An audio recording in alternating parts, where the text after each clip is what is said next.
Hello friends, आपका बहुत बहुत स्वागत करते हैं अपने यूट्यूब चैनल साहस ऑफ सॉल्यूशंस पर। और आप देखना शुरू कर चुके हैं हमारा एंगुलर 15 का फुल ट्यूटोरियल सीरीज। दोस्तों, जैसा कि इस सीरीज के पिछले वीडियो में हमने ये देखा कि एंगुलर एप्लीकेशन के मेन बिल्डिंग ब्लॉक्स कौन कौन से हैं, कौन कौन से ऐसे ब्लॉक्स हैं जिनके बिना हम एंगुलर का एप्लीकेशन डेवलप नहीं कर सकते हैं। उनके बारे में हमने शॉर्ट इंट्रोडक्शन देखा। हालांकि चैप्टर वाइज उसको हम डिटेल में विद कोडिंग आगे देखने वाले हैं। आज का वीडियो आपको ये बताएगा कि बेसिक आर्किटेक्चर क्या होता है एंगुलर एप्लीकेशन का। ये सब जो भी मैं बता रहा हूँ, अब एंगुलर सीखने से पहले, इंस्टॉलेशन से पहले आपको जानना चाहिए। और ये भी याद रखिए, ये जो भी मैं बता रहा हूँ ये सब इंटरव्यू के भी क्वेश्चंस हैं। आप कहीं इंटरव्यू देने जाएंगे तो आपसे पूछा जा सकता है कि मेन बिल्डिंग ब्लॉक कौन कौन से हैं, बेसिक आर्किटेक्चर क्या होता है, आप समझाओ। एक पेन और कॉपी दे दिया जाएगा, आपको डायग्राम भी बनाना पड़ सकता है। ठीक है, तो आप अच्छे से इन सारे वीडियो को समझिए। जो डाउट होता है तो हमसे पूछिए, कमेंट करिए। ठीक है, और इस वीडियो को बिना स्किप किए एक एक मिनट देखिए, क्योंकि एक एक मिनट आपके लिए इम्पोर्टेंट। थोड़ा सा भी स्किप करेंगे तो आपके लिए प्रॉब्लम क्रिएट हो सकता है, आपके अंडरस्टैंडिंग में दिक्कत आ सकता है।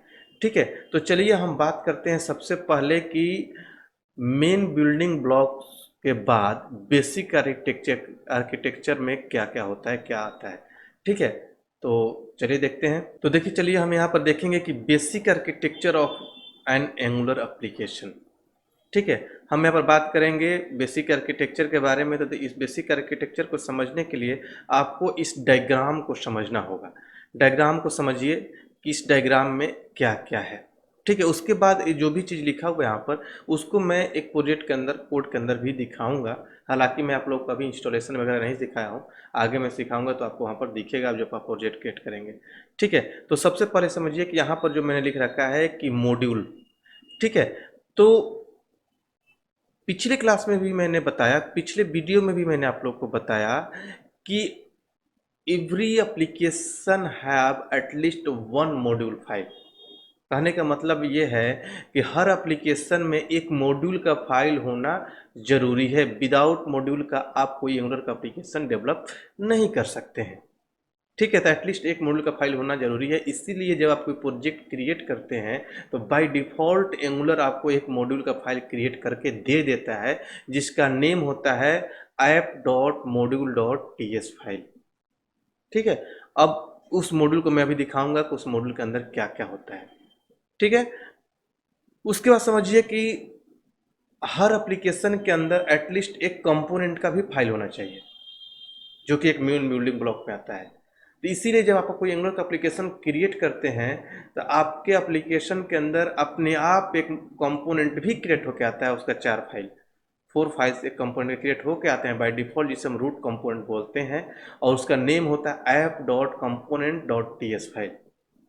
ठीक है, उस कंपोनेंट का अपना टेम्पलेट फाइल भी क्रिएट होकर आता है, जिसे HTML फाइल बोलते हैं। और इन दोनों के बीच में देखिए एरो का निशान बना रखा है, दोनों के बीच में जो कम्युनिकेशन होता है, ठीक है, उसको हम डेटा बाइंडिंग के थ्रू करते हैं। ठीक है, अब डेटा बाइंडिंग क्या होता है? Data binding communication between component to view होता है। कंपोनेंट और व्यू मतलब टेम्पलेट फाइल, दोनों के बीच में कम्युनिकेशन जो होता है उसी को हम डेटा बाइंडिंग बोलते हैं। ठीक है, तो डेटा बाइंडिंग में क्या क्या होता है? वन वे डेटा बाइंडिंग होता है, टू वे डेटा बाइंडिंग होता है। ठीक है, जो मेन बिल्डिंग ब्लॉक में आता है। ठीक है, तो ये सारी चीज़ें हम डेटा बाइंडिंग के चैप्टर में हम डीपली पढ़ेंगे कि वन वे डेटा बाइंडिंग में कौन कौन सा आता है, जैसे interpolation, property binding, attribute binding, ये सब कुछ हम आगे देखेंगे।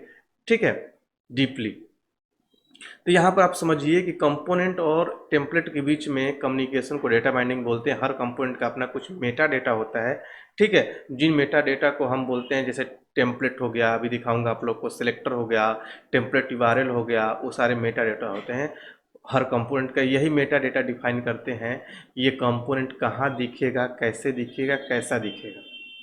ठीक है, हर कंपोनेंट का अपना मेटा डेटा होता है जो डिफाइन करेगा, ये आपने समझा। ठीक है, हर एप्लीकेशन के अंदर डायरेक्टिव यूज होता है। डायरेक्टिव का रोल क्या होता है? डायरेक्टिव हमेशा टेम्पलेट पर यूज होगा।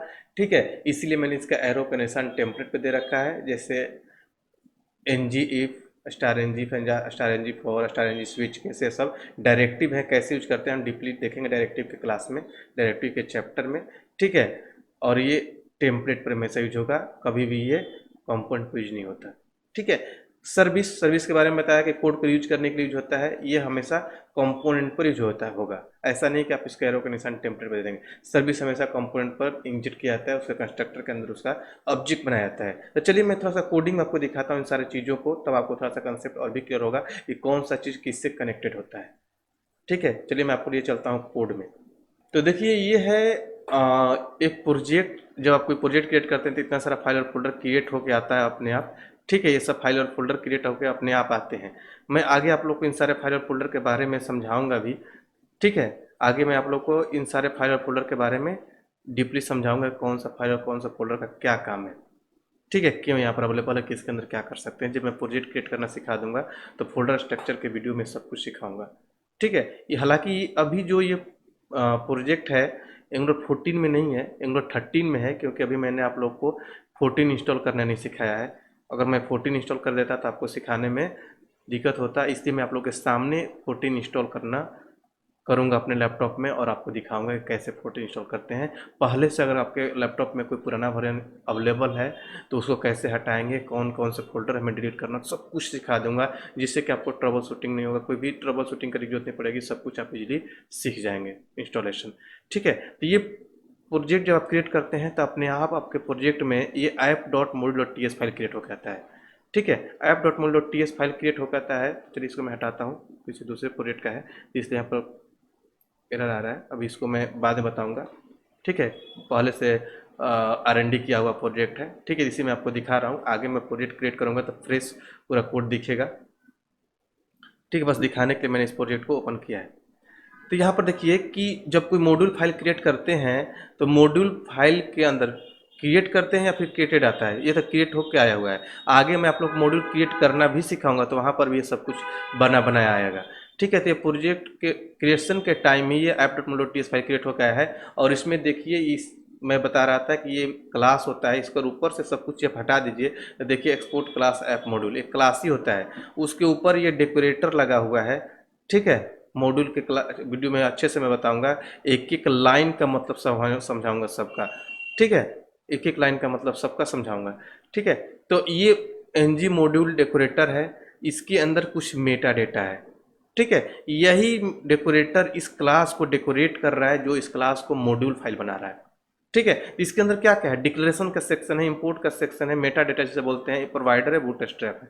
डिक्लेरेशन के अंदर हम किसी कंपोनेंट का नेम रखते हैं। जैसे मैंने आप लोगों को बताया कि every angular application have at least one component also.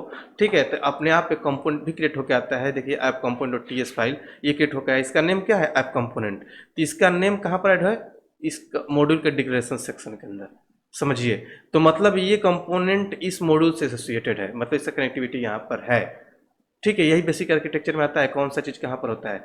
ठीक है, तो कोई भी कंपोनेंट क्रिएट करिएगा तो कंपोनेंट का नेम उस मॉड्यूल के किसी न किसी मॉड्यूल के डिक्लेरेशन सेक्शन में आप रखते हैं। ठीक है, अगर मैं आप लोग यहाँ पर कंपोनेंट क्रिएट कर दूं, हालांकि मैं आगे सिखाऊंगा, मैं कंपोनेंट क्रिएट करके दिखाता हूं। जैसे मैं लिखता हूं, मैं ng जनरेट कंपोनेंट, या फुल में लिख दीजिए ng जनरेट कंपोनेंट GC लिखिए, और कंपोनेंट का नेम दे दीजिए, जैसे मान लीजिए मैं टेस्ट कंपोनेंट लिख देता हूँ। टेस्ट कंपोनेंट किसी नेम से क्रिएट कर दीजिएगा। जैसे ही इंटर हिट करूंगा देखिएगा कि यहाँ पर एक फोल्डर बन जाएगा और यहाँ पर टेस्ट कंपोनेंट लिखा हुआ आ जाएगा डिक्लेरेशन सेक्शन के अंदर। देखिए टेस्ट कंपोनेंट अपने आप आ गया, इसका पाथ यहाँ पर आ गया। ठीक है, और यहाँ पर एक फोल्डर बन गया टेस्ट कंपोनेंट का, इसमें 4 फाइल क्रिएट हो गई इसका, इस कंपोनेंट का। तो कहने का मतलब ये है कि डिक्लेरेशन सेक्शन के अंदर कंपोनेंट का नेम आता है। ठीक है, इंपोर्ट सेक्शन के अंदर मॉड्यूल का नेम आता है। मतलब कि कोई मॉड्यूल क्रिएट करेंगे फीचर मॉड्यूल के तहत, तो उस इंपोर्ट सेक्शन के अंदर उसका नेम आता है, उस मॉड्यूल का नेम। आप कोई सर्विस वगैरह क्रिएट करेंगे, पाइप वगैरह क्रिएट करेंगे, तो उसका नेम प्रोवाइडर के अंदर रखना होगा। बूट स्ट्रैप जो है बूटिंग से रिलेटेड है, कौन सा कंपोनेंट पहले लोड होगा। मैं बिल्कुल ही एप्लीकेशन का बूटिंग प्रोसेस आपको सिखाऊंगा, तो एक एक स्टेप बताऊंगा कि कंपाइलर पहले कहाँ जाता है, किसको लोड करता है। अभी मॉड्यूल में आप यही समझिए कि डिक्लेरेशन सेक्शन के अंदर कंपोनेंट रखते हैं, इंपोर्ट के अंदर मॉड्यूल का नेम रखते हैं, प्रोवाइडर के अंदर सर्विस पाइप डायरेक्टिव जो अभी क्रिएट करेंगे कस्टमर वगैरह सब कुछ रखेंगे। बूट स्ट्रैप के अंदर जो कंपोनेंट पहले लोड होता है उसका नेम होता है। ठीक है, तो ये मॉड्यूल का फाइल अपने आप क्रिएट होकर आता है। अभी आपने देखा कि कंपोनेंट, तो कंपोनेंट किससे एसोसिएटेड है, इस मॉड्यूल्स है कि मतलब इसके डिक्लेरेशन सेक्शन के अंदर है। अब एक कंपोनेंट भी क्रिएट होकर आया है, कंपोनेंट के अंदर भी कुछ मेटा डेटा है, ठीक है। अब कंपोनेंट के चैप्टर में बताऊंगा कि इस एक एक लाइन का मतलब एक एक करके सबका एग्जांपल करके भी दिखाऊंगा। अभी मैं आपको बेसिक ऐसे सिखा रहा हूँ, दिखा रहा हूँ कि बेसिक आर्किटेक्चर में क्या आता है, ठीक है। तो ये जो सिलेक्टर है, जहाँ पर आप रख देखिए, हर कंपोनेंट का अपना एक सिलेक्टर होता है। जैसे मैंने अभी टेस्ट कंपोनेंट क्रिएट किया, तो इसका भी कंपोनेंट में जाएंगे टीएस फाइल में, तो इसका भी अपना एक सिलेक्टर है। तो कोई जो भी सिलेक्टर होता है, देखिए ऐप कंपोनेंट था, रूट कंपोनेंट अपने आप क्रिएट होकर आया है। अभी ये कंपोनेंट मैंने अभी क्रिएट किया, तो इसका भी सिलेक्टर बन के आया, ठीक है। देखिए ऐप कंपोनेंट का भी सिलेक्टर है। तो इस ऐप देखिए कंपोनेंट भी एक क्लास होता है, इसको हटाइएगा तो देखिए एक्सपोर्ट क्लास का कंपोनेंट, इसके अंदर आप ये डेकोरेटर लगा हुआ है, तो इस कंपोनेंट इस क्लास को कंपोनेंट बना दिया, कंपोनेंट डेकोरेटर। तो इस कंपोनेंट डेकोरेटर के अंदर कुछ मेटा डेटा है, जो भी मैंने थोड़ी देर पहले बताया कि मेन बिल्डिंग ब्लॉक में आता है, पिछले वीडियो मैंने बता रखा है। तो यही मेटा डेटा है, इसके अंदर और भी कुछ मेटा डेटा होता है जिसको मैं बताऊंगा आगे, ठीक है। तो ये जो सिलेक्टर है, हर कंपोनेंट का अपना एक सिलेक्टर होता है, जिससे हम उस कंपोनेंट का इंस्टांस बोलते हैं। ये जहाँ पर रखिएगा वहीं पर ये कंपोनेंट लोड होगा। तो जो रूट कंपोनेंट होता है उसका सिलेक्टर इंडेक्स डॉट एचटीएमएल पर रखा हुआ रहता है। देखिए यहाँ पर रखा हुआ है ऐप रूट, देखिए ऐप रूट कहाँ है ये। तो आपके ब्राउजर में इंडेक्स डॉट एचटीएमएल लोड होता है, वहाँ पर एक कंपोनेंट लोड हो जाता है। अगर मैं रन कराऊंगा, देखिए मैं यहाँ पर लिखता हूँ ng सर्व, रन होने दीजिए, ठीक है। तो रन कराऊंगा तो इंडेक्स डॉट एचटीएमएल पर ये रूट कंपोनेंट लोड होगा। तो रूट कंपोनेंट लोड होगा तो क्या लोड होगा, तो टीएस का फाइल है तो नहीं लोड होगा, तो इसका अपना एचटीएमएल का फाइल लोड होगा। देखिए बेसिक आर्किटेक्चर में समझिए कि एचटीएमएल का लिंकअप कहाँ किया हुआ है, इस कंपोनेंट का एचटीएमएल का लिंकअप देखिए यहाँ पर टेम्पलेट यूआरएल के अंदर डाला हुआ है, ठीक है। टेम्पलेट यूआरएल के अंदर इसका लिंक डाला हुआ है, यहाँ पर app component dot H T M L, तो इस वाले फाइल का लिंक यहाँ पर डाला हुआ है। तो यही फाइल जाके आपके ब्राउजर में दिखेगा, वेलकम टू साहो सब सोल्यूशन लिखा हुआ वहाँ पर जाकर दिखने लगेगा। अगर मैं आपको ब्राउजर पर ले चलूँ, देखिए यहाँ पर लिखिए लोकल होस्ट, ठीक है, देखिए ये दिख रहा है। अगर मैं यहाँ पर कुछ चेंज करूँगा तो यहाँ पर दिखने लगेगा। देखिए मैं चेंज करता हूँ यहाँ पर, तो देखिए यहाँ पर लिखिए paragraph, hello how are you. तो देखिए ब्राउजर में चल के कि ये दिखने लगेगा ब्राउजर पर, मतलब इस पेज पर जो भी चेंज कर रहा हूँ वो दिख रहा है, क्योंकि इस मेटा डेटा के अंदर ये कंपोनेंट जब लोड होगा तो इसके मेटा डेटा के अंदर टेम्पलेट यूआरएल डाला हुआ है। तो यही एचटीएमएल कहाँ पर है, यहाँ पर इस कंपोनेंट का अपना एचटीएमएल यही जाकर ब्राउजर में दिख रहा है। अब देखिएगा वहाँ पर जाकर दिख रहा होगा हाउ आर यू भी आ गया। आप इनलाइन एचटीएमएल भी लिख सकते हैं। आपको मेटा डेटा के अंदर जाकर यहाँ पर आप कंपोनेंट में जाइए और इसको कमेंट कर दीजिए, ठीक है, और यहाँ पर लिखिए टेम्पलेट। जैसे ही आप टेम्पलेट लिखेंगे तो टेम्पलेट और टेम्पलेट यूआरएल आ रहा है। टेम्पलेट में लिखेंगे तो यहीं पर आप इनलाइन लिख सकते हैं, यूआरएल में लिखेंगे तो एक एचटीएमएल फाइल का पाथ देना पड़ेगा। आप यहाँ पे डाल दीजिए, ठीक है, टिक्स का साइन, और यहाँ पर डाल दीजिए H1 के अंदर, यहीं पर आप इनलाइन एचटीएमएल लिख सकते हैं।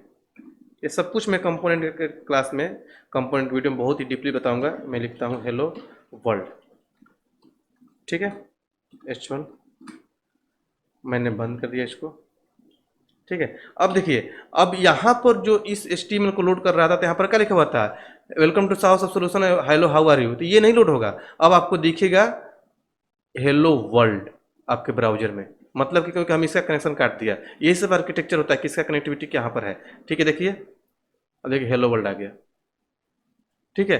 अब देखिए आगे कि रिकमेंडेशन ये नहीं है, एंगुलर ये बोलता है कि आप यहाँ पर एचटीएमएल मत लिखिए। अगर एक दो लाइन का एचटीएमएल है तो जरूर लिख लीजिए, कोई दिक्कत नहीं है, लेकिन बड़ा सा एचटीएमएल लिखना है तो आप अलग से सेपरेट टेम्पलेट यूआरएल बनाइए, वहाँ पर लिखिए। क्योंकि अगर आप यहीं पर एचटीएमएल भी लिखेंगे और यहीं पर कोडिंग भी, लॉजिक भी लिखेंगे तो ये पेज कॉम्प्लेक्स हो जाएगा, आपको संभालने में या फिर कोई प्रॉब्लम को सॉर्ट आउट करने में दिक्कत होगा, रिलायबल नहीं रह जाएगा, ठीक है। अलग अलग सेपरेट आप बनाइए, अलग एचटीएमएल पर उसका डिजाइनिंग करिए और इस टीएस फाइल पर उसका लॉजिक से शेयर करिए, लॉजिक सेट करिए, ठीक है। उसी तरीके से देखिए एक और मेटा डेटा है इसके अंदर, स्टाइल यूआरएल, तो इसके अंदर एक सीएसएस फाइल का लिंक डाला हुआ है, ठीक है। तो इसका सीएसएस फाइल ये है, यहीं पर मैं H1 एक क्लास बना रखा है मैंने, यही इसीलिए आपका H1 का ब्लू कलर में दिख रहा है। जैसे मैं यहाँ पर रेड कर दूंगा, देखिए तो रेड दिखने लगेगा, यही दिख रहा है वहाँ पर जाकर, देखिए रेड में दिखने लगेगा, ठीक है। आप यहाँ पर और भी CSS वगैरह लिख देंगे तो इस कंपोनेंट के HTML पर अप्लाई हो जाएगा, ठीक है। एक रूट लेवल पर भी CSS है, यहाँ पर लिखेंगे तो ग्लोबली अप्लाई होता है, सारे कंपोनेंट पर अप्लाई हो जाएगा। और उसका अपना लोकल CSS नहीं है तो सब पर ही अप्लाई हो जाएगा, ग्लोबल CSS का फाइल है, ठीक है। आप इनलाइन सीएसएस भी लिख सकते हैं, जैसे सिलेक्टर टेम्पलेट और टेम्पलेट वायरल होता है, उसी तरीके से स्टाइल और स्टाइल वायरल होता है। आप इसको कमेंट करके यहीं पर स्टाइल सेट कर सकते हैं। यहाँ पर लिखिए स्टाइल, देखिए दो चीज़ आ रहा है, स्टाइल और स्टाइल वायरल, यहीं पर आप सेट कर सकते हैं। ठीक है, देखिए H1, आप देखिए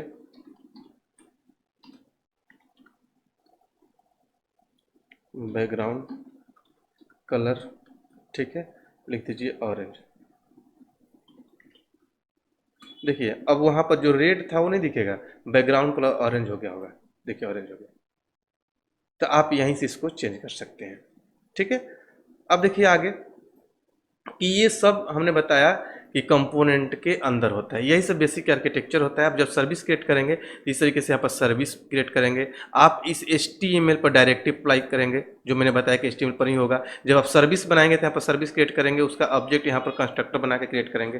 यहाँ पर कंस्ट्रक्टर लेंगे और कंस्ट्रक्टर के अंदर ही उसका ऑब्जेक्ट बनाएंगे। मैं आपको आगे बताऊंगा आगे आने वाले वीडियोज में कि हम कंस्ट्रक्टर के अंदर ही ऑब्जेक्ट बनाते हैं। नॉर्मल जो न्यू कीवर्ड्स होता है तो उससे ऑब्जेक्ट बनाते हैं तो क्या होता है, कंस्ट्रक्टर क्या होता है, सब कुछ हम डीपली देखेंगे। तो आई होप कि आपको समझ में आ गया होगा कि एंगुलर एप्लीकेशन के बेसिक आर्किटेक्चर क्या होता है। ठीक है, फिर भी आपके माइंड में कोई कन्फ्यूजन हो तो हमारे कमेंट बॉक्स में ज़रूर शेयर करिए, हम आपके कन्फ्यूजन को दूर करेंगे।